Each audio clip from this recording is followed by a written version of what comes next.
শ্রীদেবী ছিলেন ভারতীয় সিনেমার জনপ্রিয় ও বহুমুখী অভিনেত্রী।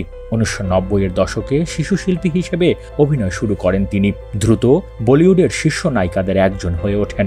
1980 ও 1990 দশকে তিনি বলিউডের প্রথম নারী সুপারস্টার খেতাব পান।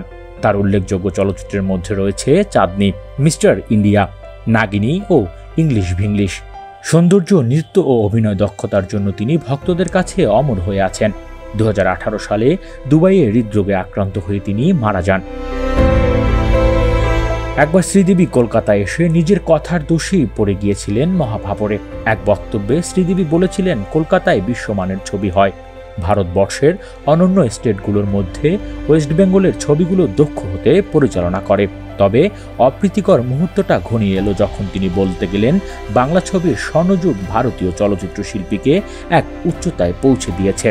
ন্যাচারাল অ্যাক্টিং কাকে বলে সেটা স্বর্ণযুগে চিত্র তারকারা দেখিয়ে দিয়েছেন। ব্যাস, তখনই সাংবাদিকদের প্রশ্নের মুখে পড়েন জনপ্রিয় এই অভিনেত্রী। সাংবাদিকরা এসব বলে ওঠেন, ম্যাডাম, স্বর্ণযুগে বাংলা সিনেমা কোনো অভিনেতা আপনার সবচাইতে বেশি ভালো লাগে? একটু ভেবে শ্রীদেবী বলেছিলেন, বিশ্বজিৎ চ্যাটার্জিকে ওনার ভালো লাগে। এরপর সাংবাদিকদের অন্য প্রশ্নে, ম্যাডাম, আপনার বিচারে এনাদের মধ্যে সেরা কোনজন, উত্তম কুমার নাকি সৌমিত্র চট্টোপাধ্যায়? এবার শ্রীদেবী একটু ঘাবড়ে গেলেন। উপস্থিত সকলের মধ্যে হয়তো কেউ কেউ বুঝতে পেরেছিলেন শ্রীদেবী এনাদের নামেই প্রথম শুনেছেন।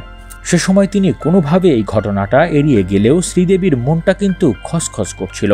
আসলেই তিনি ভালো করে জানতেন না এর আসলে কেমন অভিনয় শিল্পী। উত্তম বা সৌমিত্রের নাম না জানাটা কোনো অপরাধের নয়, কিন্তু ভিতর ভিতর তিনি অস্বস্তি কাটিয়ে উঠতে পারছিলেন না।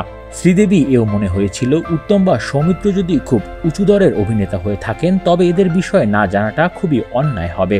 তাই তিনি বোম্বে ফিরে উত্তম কুমারের অভিনীত অমানুষ এর হিন্দি ভার্সনটা দেখতে লাগলেন।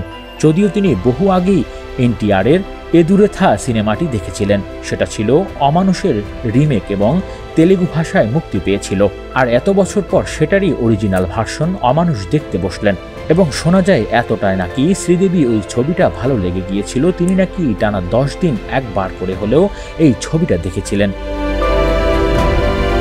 সৌমিত্র চট্টোপাধ্যায়ের অভিনীত অপুর সংসার চলচ্চিত্রটি শ্রীদেবী দেখেছিলেন।